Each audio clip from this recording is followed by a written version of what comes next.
তোমাদের দল তোমাদের কোথায় নিয়ে যাচ্ছে? একদল অমুক নেতার জয়, আরেক দল অমুক নেতার সৈনিক।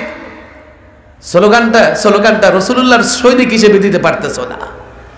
তোমার নেতার যদি পাওয়ারই থাকে তো কবরে গিয়ে পচে গেছে কেন? মুসলমানের বাচ্চা হয়ে অমুকের সৈনিক হয়ে তোমার লাভ কি? অমুকের নামে জয়ধ্বনি দিয়ে তোমার লাভ কি?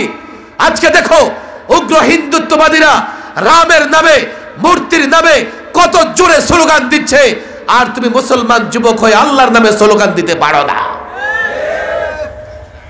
লজ্জা হওয়া উচিত। কি করে অমুকের সৈনিক আর অমুকের জয় বলে স্লোগান শুরু করো? একটা সময় পর্যন্ত বাংলাদেশের রাজনৈতিক দলের পোস্টারগুলোতেও নারায়ে তাকবীর আল্লাহু আকবার ছিল, কথা ঠিক না বেঠিক? এখন তাদের পোস্টারেও নারায়ে তাকবীর আল্লাহু আকবার থাকে না। একটা সময় প্রত্যেকটা সংগঠনের নেতারা স্লোগান দেওয়া শুরু করলে আগে বলতো নারায়ে তাকবীর আল্লাহু আকবার, কথা ঠিক না বেঠিক? এখন খেয়াল করবেন যখন মিছিল হয় তো নারায়ে তাকবীর আল্লাহু আকবার স্লোগান দেয় না। হুজুর রাজনীতির নোংরা জিনিস, এনে কি আল্লাহু আকবার স্লোগান দেওয়া ঠিক হবে? বড় মুফতি সাহেব।